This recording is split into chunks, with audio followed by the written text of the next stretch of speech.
Bonjour et bienvenue sur conférence de presse. Hello and welcome to this press conference. I'm Elizabeth Thompson with CBC News.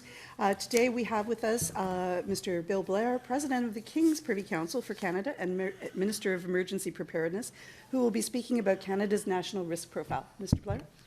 Thank you very much. Bonjour tout le monde.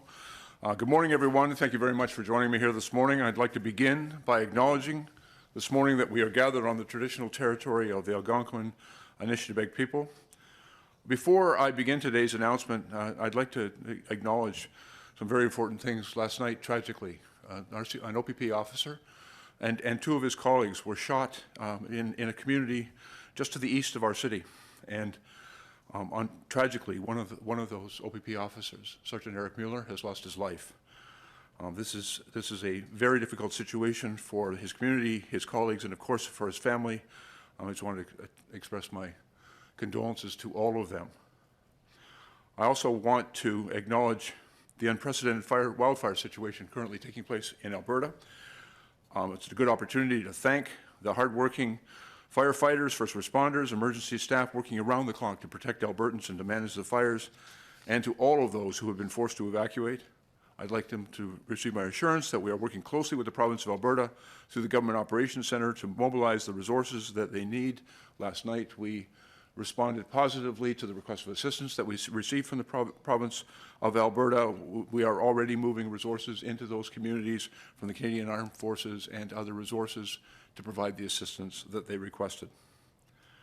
It's also appropriate and tragic to have to also reiterate our condolences to the loved ones of the firefighters, the two firefighters who lost their lives responding to the flooding in Quebec just last week, and it's a stark and tragic reminder of some of the risks that our first responders face as they do their work of keeping us all safe. All of these events are a stark reminder that climate-related disasters have increased in frequency and severity right across Canada, and of the very significant risks that these can pose to Canadian citizens. From floods and wildfires to extreme heat and severe weather storms, Canadians have been feeling the impacts on their lives and on their livelihoods. This week is Emergency Preparedness Week in Canada. It's an annual awareness event that encourages Canadians to know what potential risks exist in their communities and what steps to take to prepare for them. And while Canadians are increasing in their preparedness, the government in Canada is focused on doing the same and supporting Canadians in every part of our country.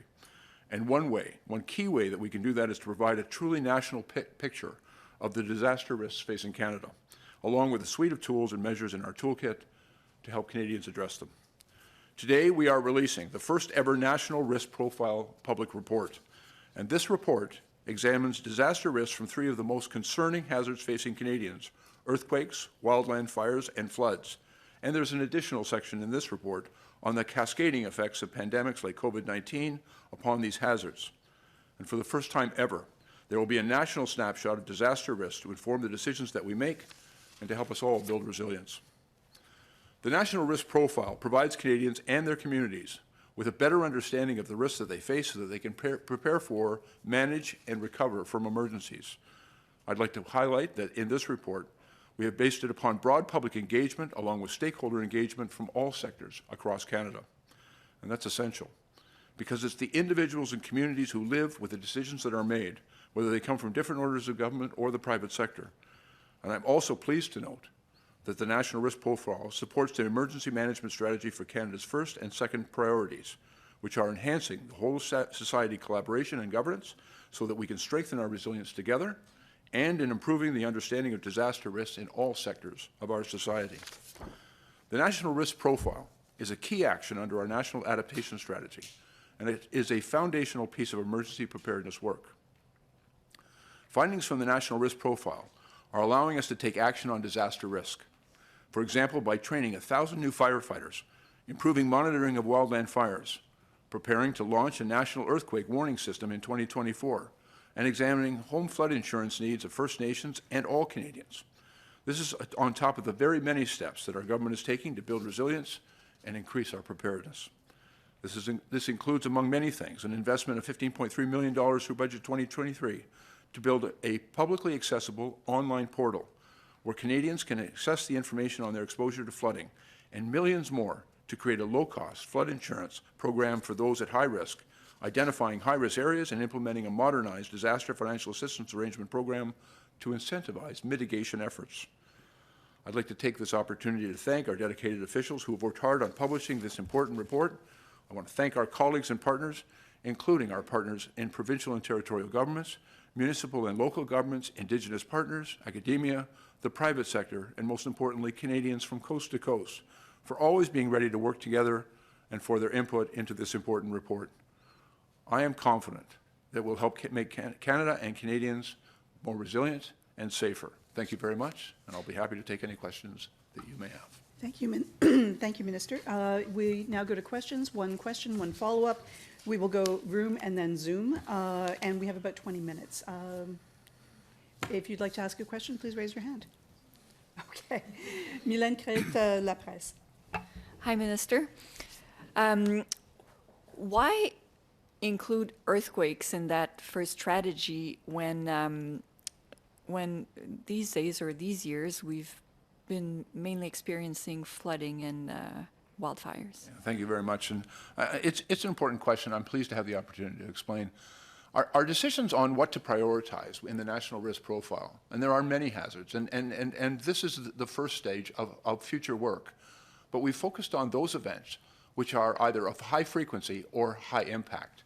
And as we've seen, flooding and wildfire are clearly in this country emergencies of both high incident and high impact. But we also know that there are a number of places in our country which are vulnerable to seismic events as well. And as we saw in the recent tragedy in Turkey, where a seismic event there took tens of thousands of lives and did an enormous amount of damage, that it's equally important for us to be prepared in Canada for what is admittedly a low-frequency event, but which can have enormous impact on their communities. And just for example, quite recently, our officials in the provincial territorial governments and the federal government, working with local municipalities, recently conducted an exercise of our preparedness. It was called Coastal Response. It was conducted in British Columbia in our preparedness for an earthquake. And we know these events can occur, and Canada is not immune from those types of events. And because of the high impact that such an event could have in our communities, it's absolutely essential that we have plans and that we reflect upon things that we can do to mitigate the impact of such an event should it ever occur in this country. And it includes addressing such things as building codes, but also making sure that our officials are prepared to respond quickly for heavy search and rescue, urban search and rescue equipment and training. There's a number of things that we have to do in order to be prepared. Thanks. How is it going to help Canadians? We saw over the last weeks flooding happening in Quebec quite fast. I think people didn't expect that there was going to be that important. And the same in British Columbia these days. So how is that plan going to help people to prevent experiencing these types of catastrophes? One of the things we've tried to focus on in the national risk profile is helping Canadians become better aware of their potential risk because of where they live and in their local communities. If I may use a bit of an analogy, it's kind of like driving down the highway. And this is our attempt to illuminate, to turn the lights on and illuminate further down the road so that people can anticipate hazards. We know that certain parts of the country, in the spring freshet, when the snow melts, we measure very carefully the extent of the snowpack, for example, in high mountain country, and when it melts, and if it melts over a period of weeks, those things can be relatively well managed. But when we have high temperature events, then they can become an extreme flooding event, as we've seen in parts of British Columbia most recently, and this spring, as we saw in Quebec. And so it's important for all communities to reflect upon the potential risk and then just to take the steps that are necessary, first of all, to mitigate, to prevent damage in those events. And so that means making significant investment, for example, in certain types of critical infrastructure to prevent these types of events. It's also important to help Canadians be prepared, because when these events do occur, exactly as you have said, sometimes they can occur with great rapidity, and it's hard to reach people and for them to take the time to reflect and prepare to be able to respond and to be safe. And it can also help us. It helps us in our prevention, mitigation, and preparation efforts, but it can also help us in response and in recovery. And those are basically the five steps of dealing with emergencies. And we believe that by publishing a national risk profile, helping Canadians focus on their risks, The theme of our Emergency Preparedness Week this year is Know Your Risks and Be Prepared. And I believe that this document will help Canadians focus on some of those risks, and they're helping us as a government and all orders of government and all society to begin to focus on some of the real risks that exist in this country. I also want to make the point that as a result of climate change, we are seeing both an increase in frequency and severity of these weather-related events. Now, these are not the only hazards our country faces, but what we have seen is the impact of these events. And I think of the flooding in British Columbia, the wildfires they're experiencing in Alberta, the flooding and fires that we're experiencing in Ontario and Manitoba. You know, the devastating flooding effect most recently in Quebec, and the impact of Hurricane Fiona in Atlantic Canada. We've seen these events in far northern communities and in urban centers. And so there is no part of our country that is immune from these types of events, and it's absolutely essential that we as a nation be aware of our risks and be prepared to respond appropriately. David Thurton, CBC. Hi, Minister. Good morning. Good morning. You've outlined a number of disasters and hazards that could affect our country. As Emergency Preparedness Minister, what's the one risk in the many that you've outlined that keeps you up at night? Well, I think some of us need to always stay up at night in order to make sure that Canadians are safe, and to think and reflect ahead about what is coming, what could potentially coming next, and make sure, my job is to make sure that the country is prepared.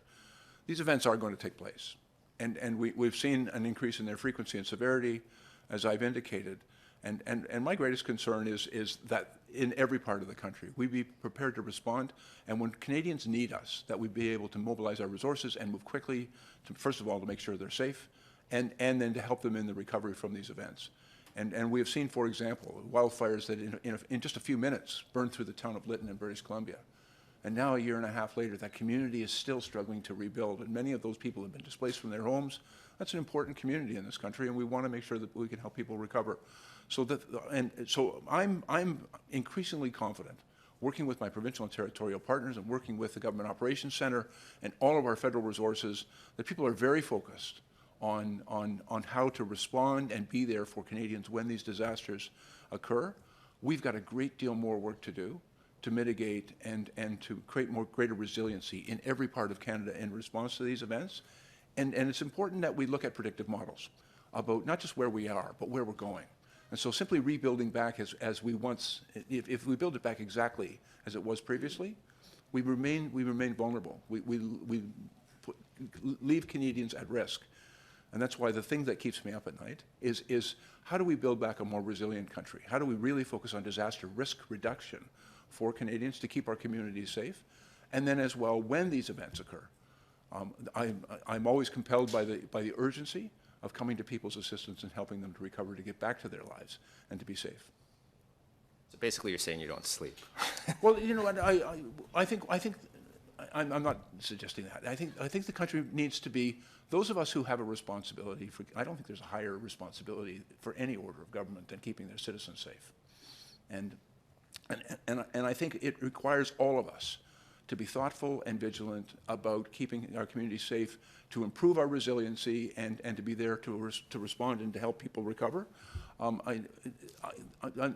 2 years ago, our government, in reflection upon some of the events that had occurred and after the pandemic, recognized that we had a responsibility to be better prepared in emergency response in this country, and we've placed a great deal of focus on how we can help Canadians in every part of the country be safer in the event of these emergencies, because we are seeing more of them and they are seeing more significant events. And so that focus is, I think it's a very important one.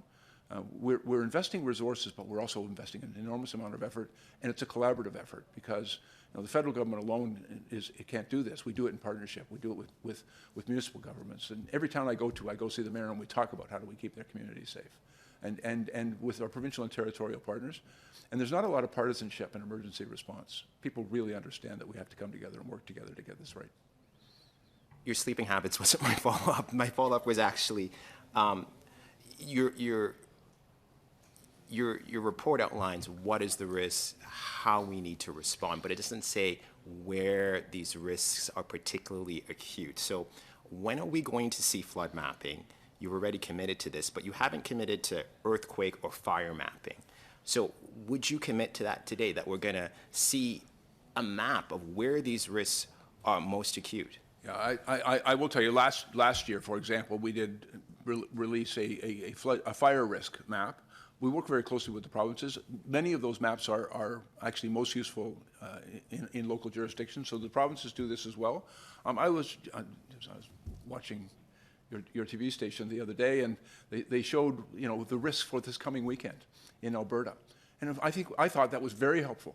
It was the information that was provided to Canadians through local media about potential risks, and I think it helps people, you know, think about their risk and be better prepared and make choices now that are going to keep them safe days from now.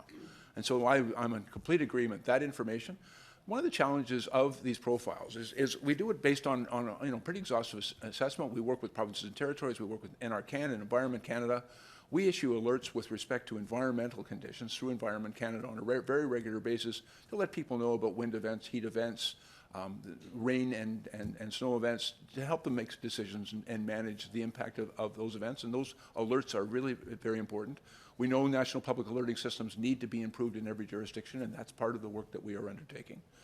But at the same time, I'm in agreement, and I am committed to producing information and providing people with as much information and as much insight about what is taking place. But you know, if we were to say, for example, that as of today, the flood risk in a certain area was not high, the weather can change. And so that's one of the things that the national risk profile is important to give people a broad sense right across the country about some of the risks that we face and focus on those which are of highest frequency and highest impact, which is where we have begun our work. But we also recognize that, you know, how the pace at which the snow melts. So if you have a very significant heat event, as British Columbia and Alberta have experienced just in the past few weeks, it results in a very rapid melting of the floodwaters, so they get floods, and a drying of the forest, so they get fires. And so as a consequence, you know, the mapping that we provide can be very useful, but it needs to be combined with a daily analysis about risk, because it can happen very frequently.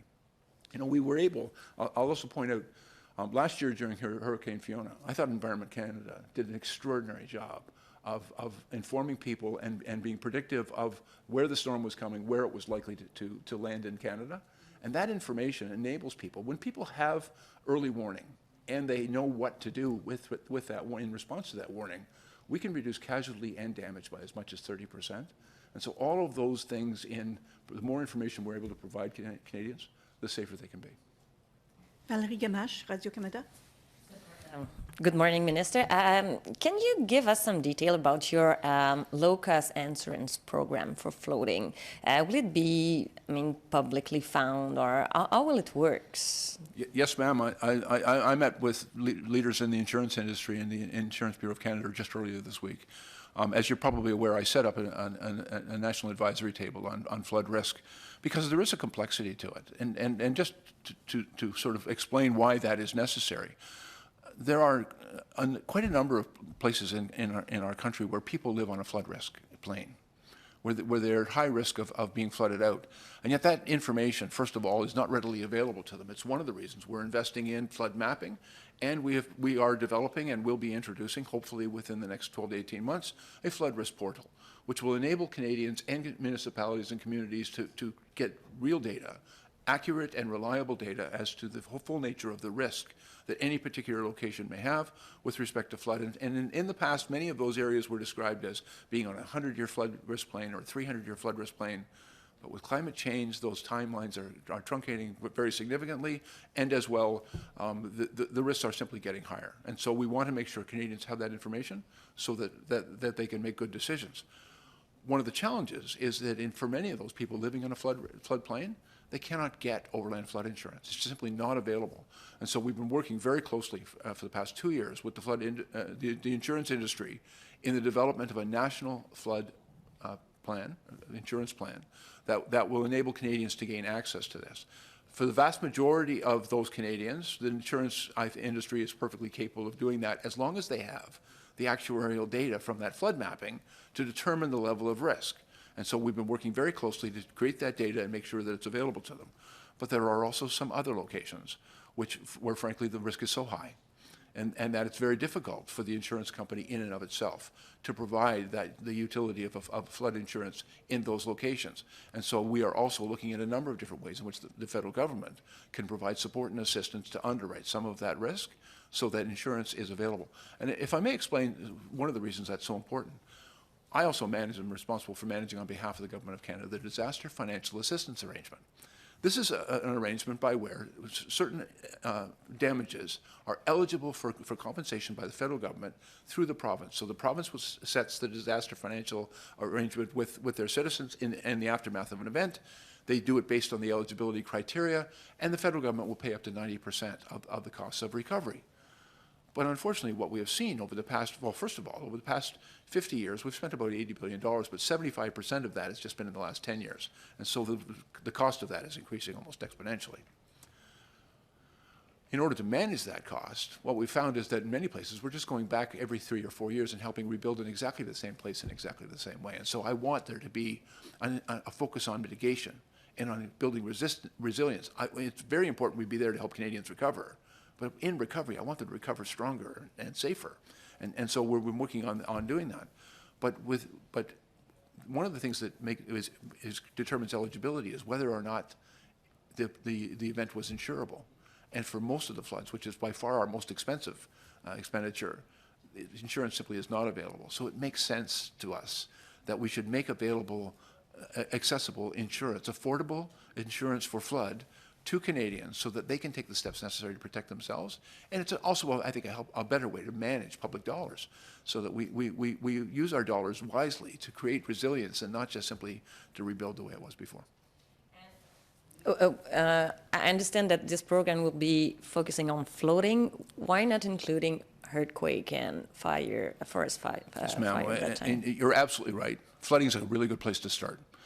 By far the most significant and costly weather-related event in this country that causes the most damage and costs the most money in recovery is flooding events. And so that's where we've begun. And what we have found is that in order to have a robust insurance program available to Canadians, we need data. We need data to determine risk and also to help Canadians understand their risk and take the appropriate steps to manage their risk. That's basically foundational in the insurance program. But we also recognize, and we are working in parallel.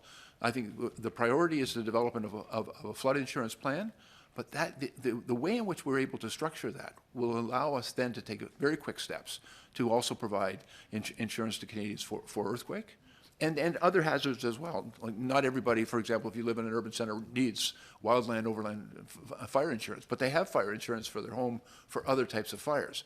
But there are places, and it's really for fire, it's urban fire interface, where wildland fire comes into the edge of town and burns out where people live. And in those places, some insurance program is available for those types of events, but we want to make sure it's accessible to everyone.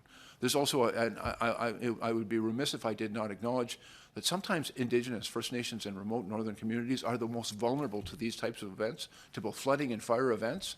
And we have to also make sure that we have appropriate systems to support and protect them as well. Mia Rabson, Canadian Press. Good morning. One of the things that the report talked about was the seismic zones, and in particular, while historically the sort of west coast might have had bigger earthquakes, the seismic zones in Quebec are in places where building codes were not up to par. It seems like a monumental task to update the structures to withstand those. So what kind of effort, what kind of programs, what kind of response do we have? We know these risks, but what kind of response can we have to improve or lessen that risk for the people in that Quebec-Ontario corridor? And I read that section of the report with great interest myself because I think sometimes we reflect on the potential impact of seismic events in coastal areas, particularly in BC. But in British Columbia, in Montreal and Quebec City, for example, some of those beautiful old historic buildings that some of them have been there for 400 years. And of course, the building codes, when they were built at that time, were not necessarily built with consideration and resilience to an earthquake event. And it would be a terrible tragedy to lose those buildings. They're part of our heritage. And so, reflecting on, and I don't disagree with you, it could be very expensive to to retrofit all of those places to keep them safe. But I think it's really important for us to have information and to begin to reflect, because there are some things that a community could do, that a province or a territory could do, or that the country, the nation can do, in order to protect these parts of Canada, which are very important to our heritage, but also are particularly vulnerable. And it's not just simply about how we might change building codes to mitigate and create more resiliency, but we also have to make sure we have the capacity to respond in the event that one of these events may occur. And it's one of the reasons, for example, we have heavy urban search and rescue units who are trained and equipped. There's 6 of them right across Canada. And we have to make sure that they have the training and equipment they need, because if we need them, then we're going to need them very badly. And we will have to make sure that they're ready to go in and respond, to rescue people, to help recover, and to help rebuild. And so all of those things are things that I think we have a responsibility to think about, reflect upon, and work together to be better prepared. I think because of these type of low-frequency events, we would be remiss if we didn't reflect on how do we respond if it should happen, and we have to be ready. And you know, we also are taking an all-hazards approach. There are other types of events that, you know, we haven't seen a great deal of in the past, but we're going to start seeing them more in the future. And many of them are human-caused. And so some of the things that we've also been reflecting on is things like oil spills, seismic events, cyber events, where you know, the people, for various reasons, may attack critical infrastructure, and we have to make sure that it's resilient and safe as well, because, you know, if we've all become so reliant on our telecommunications, we've all become so reliant on our hydro. I reflect back on the terrible ice storms that occurred, particularly in Ontario and Quebec, and how impactful that was on communities. And so building resilience and being better prepared is a really important part of what we're doing with the National Risk Profile. And it's, as I say, if I'm going to go back to that driving analogy, it's turning the lights on so that we can see down the highway. We can see the potential risks that are coming. And when you're driving down the highway, you can't just look off at the front bumper and respond to everything that sort of comes up and leaps at you. It's safer to look down the road and to be prepared for the curve in the road or the unexpected hazard that may present itself. And the earlier we can see that and be ready for it, the better we can respond. And you also mentioned earlier that the military is being deployed to Alberta to help with the fires there. The military is often relied upon in these circumstances to help. Are we still comfortable as a country with having the military be our disaster response teams, or is it time to have a conversation for something else? They're not our only disaster response, but you know, I'm the person that's called upon them many times, and I've spoken a number of times to the Chief of Defence Staff and to the Minister of Defence about the impact that the domestic call-outs for emergency response is having on the Canadian military, reflected on that often, because, you know, what the military does for the nation is terribly important, and, you know, we're using them to protect Canadian values and to protect Canada in many parts of the world, and that work is their number one mission and the most important work they do. And we're seeing this with NATO and with NORAD, and you know, they were responding to help Canadians in some of the failed states in the world. They're always there for us, but they have a capability and a capacity in this country that I have on a number of occasions had to call upon, and God bless them, they always respond. Like, you know, they always respond. So if I may, there are some things that are entirely appropriate, and they are the best equipped to do it. And so, for example, in Alberta asked for additional resources for strategic airlift. They also asked for expertise in construction engineering, and the Canadian Armed Forces is located in Alberta and has that equipment and can do that job. But they also asked, for example, that the Canadian Armed Forces would be deployed to provide security in evacuated communities, and that's a policing function. And so I've said we're not going to provide the military to do that, because that's not what they're there for. It's a policing function. We'll get more police officers to go in there and help you do it. And so in addition to that, I really reflected during the pandemic, and you'll recall that I asked the Canadian Armed Forces to go into long-term care facilities in Ontario and Quebec. They were it was an immediate and urgent situation that we had to deal with there. People were dying.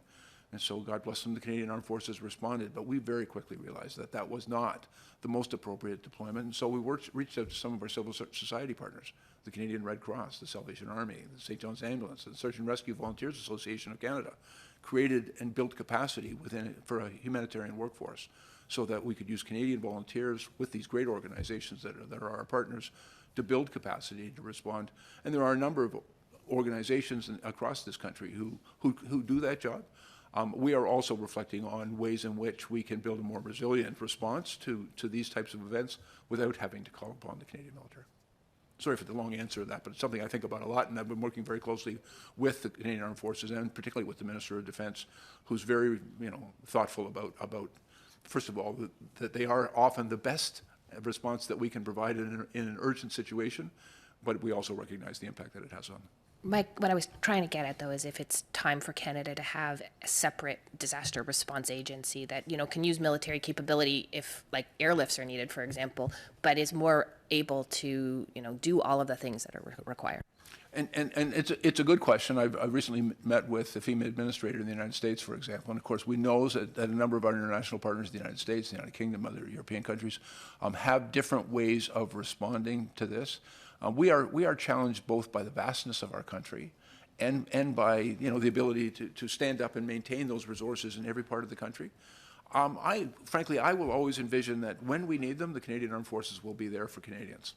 And we call upon them, but it's also important for people like me to be very reflective and responsive to the impact that has on the Canadian Armed Forces and to find alternatives at every chance we get. Okay, are there any questions online? If so, please raise your hand. Going once, going twice. Any more questions in the room? Okay, one question, no follow. Mylène. Regarding the insurance program you're working on, can you give us a bit of information on how it would work? Like, often people will complain that the money they get, let's say, from the provincial program is not enough to cover their losses. So, one of the challenges we face is that in a disaster financial assistance arrangement, if the damage was insurable, it's not covered, it's not eligible for reimbursement through the federal program. And so, for example, in Hurricane Fiona, there has been a number of people that suffered damage to their homes, damage that was insurable and for which they could have had insurance, but they didn't. And on those circumstances, our financial assistance arrangement does not, provide for eligibility for those expenses. And so we want to make sure that insurance is available and accessible and affordable in every part of Canada to the hazards that Canadians face. And so that necessitates, first of all, that we work very closely with the insurance industry, and they have been very good partners. I want to acknowledge that. The Insurance Bureau of Canada has come to the table with us, and they've worked very hard. They produced an excellent report with a number of recommendations, all of which that we're taking very seriously, and it's going to be a continuing partnership, a collaboration going forward between the federal government and the insurance industry as we develop a national flood insurance plan and other insurance products that Canadians need. But it's not just simply making insurance available, if I may, it's also helping people make better decisions. And so if they know their risks, if they know the hazards of their particular location or where their home is located or the way in which it was constructed, all of those things will help people make better decisions about, and municipalities better decisions about where they locate new housing development, for example, the building codes that they implement to make them more fire resistant or flood resistant, and even some of the mitigation efforts. There are some communities and some places in Canada we can protect through diking systems and pumping stations and investments in critical infrastructure. And there are some places that are just simply too risky for us to build. And then in those cases, we have to make some difficult decisions to retreat from those places because they are too at risk. Or if people choose to be there, to accept that those risks will not be insured and not be eligible for reimbursement. And so those are important that's information that we have to make sure people have so that they can make smart decisions and do the right things. I'd also point out that when we talk about flood insurance and fire insurance, we're talking primarily about residential buildings. The largest expenditure in the aftermath of the floods, for example, in British Columbia, wasn't residential buildings. That represented about 15% of the loss. The largest cost in that event was to critical infrastructure. It's highways, bridges, culverts, rail lines. It's the infrastructure that municipalities often are the sole they're solely responsible for maintaining and building those things, and they're overwhelmed by those costs. And so we've been there to help municipalities through the province to rebuild that critical infrastructure. But it's also really important that we build that infrastructure with eyes wide open and know not only what the hazards are, but what the future hazards are going to be, so that we can build it in a more resilient way. So these are public dollars we're spending, and we want to spend them wisely. I look at every dollar invested in recovery is a dollar aimed at cost avoidance. It's to make sure that we don't have to do this and spend these dollars again. And that means we have to spend them smartly, and we have to do it based on evidence and good data. And we're working on creating that good data, and we're working with partners to make sure that those investments are made the right way. One last question, Mia Rapson. Yeah, I just wanted to sort of go back to, you were mentioning earlier the tragic shooting of the police officers in Ontario. I believe that one of the numbers I saw this morning is that there's now been 10 officers killed just in the last 9 months in Canada. It seems to be an increasing in frequency. I'm wondering if you have any comment, if it's time to have a conversation about why this seems to be increasing and what can be done to try and prevent it. Absolutely, ma'am. And it's an important conversation in every part of this country. And we have seen a number of incidents where police officers have lost their lives in the service of their community. I spent 39 years in a police organization, and I love those men and women very dearly, and I think the work that they do is important in our society, and we need to do what is necessary to make sure that they can protect us, and they can do it in a way that is safe. And the tragic loss of these officers, often to gun violence, is something that I think we need to respond appropriately to and be there for them. Right now, of course, I share and grieve with the loss of those officers and their families, but it does require that all of us respond in an appropriate way. Cops do important work for us. We need to be there for them. Thank you very much. Merci beaucoup. Thank you all very much.